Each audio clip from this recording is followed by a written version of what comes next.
Assalamualaikum warahmatullahi wabarakatuh. Alhamdulillahi rabbil alamin. Wassalatu wassalamu ala asyrafil anbiya wal mursalin wa ala alihi wa sahbihi ajma'in. Langsung saja teman-teman, kami dari tim kitab JP3M ingin mengupas tentang bagaimana cara memakai mukena yang benar menurut dengan kaidah madhab Syafi'iyah. Dalam madhab Syafi'i, aurat perempuan dalam sholat adalah seluruh badan kecuali kedua telapak tangan dan wajah. Yang mana kita tahu bahwa wajah batasannya adalah dari arah menyamping seperti ini, dari mulai telinga satu ke telinga yang lain. Kemudian untuk atas dari mulai tumbuhnya rambut kepala sampai dagu. Ingat, dagu termasuk batas wajah. Dan ada satu kaidah dalam madhab Syafi'iyah, yaitu menyempurnakan perkara yang wajib maka hukumnya wajib. Sehingga cara memakai mukena yang benar seperti yang kalian lihat saat ini, yaitu adalah dengan menutup rambut-rambut kepala, rambut-rambut bayi yang ada di ujung-ujung sini itu. Kemudian dengan menutup dagu tidak terlihat, karena ini termasuk menyempurnakan perkara yang wajib. Dan juga pastikan rambut tidak ada yang keluar.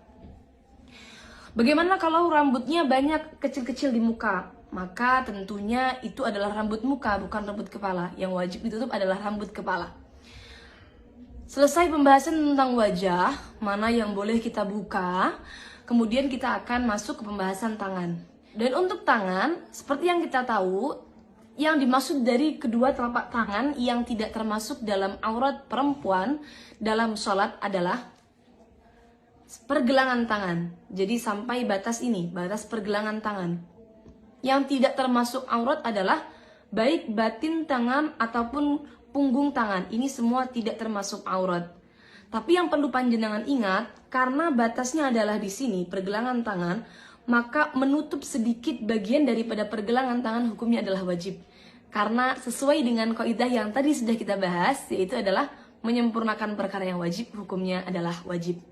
Sehingga teman-teman untuk menutup harus seperti ini. Nah, mohon maaf ini mukena saya agak seret. Nah, seperti ini. Menutup sedikit daripada pergelangan tangan. Ingat, punggung tangan dan juga telapak tangan ini bukan termasuk bagian dari aurat. Sehingga tidak masalah bila mana punggung tangan terbuka seperti ini. Ini bukan termasuk bagian daripada aurat dalam sholat wanita. Kemudian yang perlu kita bahas selanjutnya adalah benda yang digunakan untuk menutupi aurat atau baju yang digunakan untuk menutupi aurat. Yang digunakan untuk menutupi aurat adalah sesuatu yang bisa menutup warna kulit dalam majelis berbincang-bincang, dalam majelis takhotub. Maka bagaimana batasannya? Apakah nerawang atau tidak? Itu batasannya adalah bila dilihat dalam majelis berbincang-bincang, seperti mungkin dengan jarak saya berbincang dengan teman saya, seberapa ngurufnya, seberapa biasanya, kok terlihat warna kulitnya, maka berarti belum mencukupi. Tapi kalau tidak terlihat warna kulitnya, maka sudah bisa dikatakan mencukupi. Seperti halnya mungkin mukena yang ada bordirnya, kemudian bordirnya ini agak sedikit menimbulkan bulat-bulat atau bolong-bolong kecil, maka bila mana tidak sampai memperlihatkan warna kulit dalam jarak majelis berbincang-bincang, ini tentunya tidak masalah atau tidak mengganggu keabsahan sholatnya. Dalam artian mukenanya tetap bisa dipakai untuk menutupi aurat dalam sholat. Kemudian yang perlu kita bahas lagi dalam hal menutup aurat dalam sholat adalah hal-hal yang sering terlewatkan. Yang pertama adalah longgarnya mukena, tangan mukena yang dipakai, sehingga ketika longgar maka ini akan turun sehingga memperlihatkan pergelangan tangan yang tadi, yang mestinya tetap wajib kita tutup ya. Kemudian tidak menutup bagian dagu, biasanya menggunakan mukena seperti ini. Nah, ini memperlihatkan bagian bawah dagu, yang mana ini termasuk aurat dalam sholat. Kemudian kebiasaan yang salah adalah tembusnya rambut-rambut di belakang kepala ini. Karena perempuan biasanya rambutnya panjang, kemudian ketika digulung ke atas, maka rambutnya tembus ke mukenanya sampai keluar. Nah, ini juga perlu diperhatikan, jangan sampai tembus.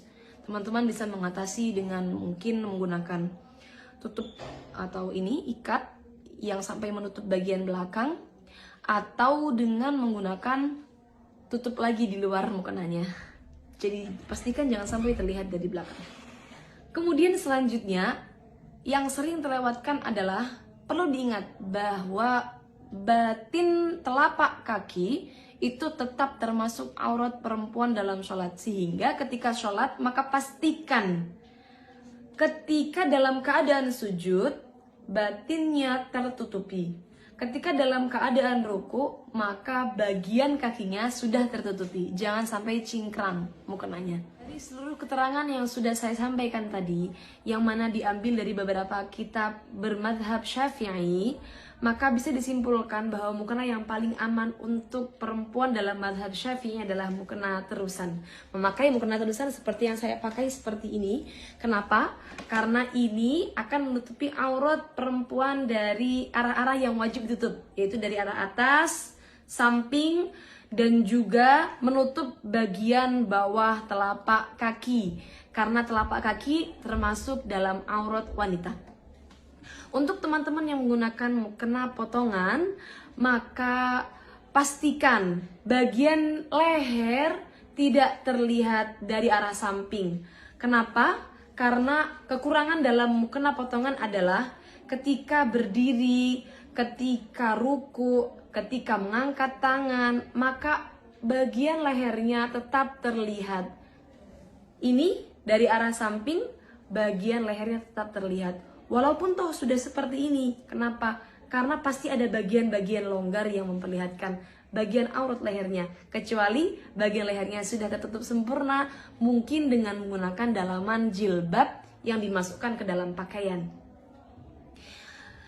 Sekian dari kami, kurang lebihnya mohon maaf. Wassalamualaikum warahmatullahi wabarakatuh.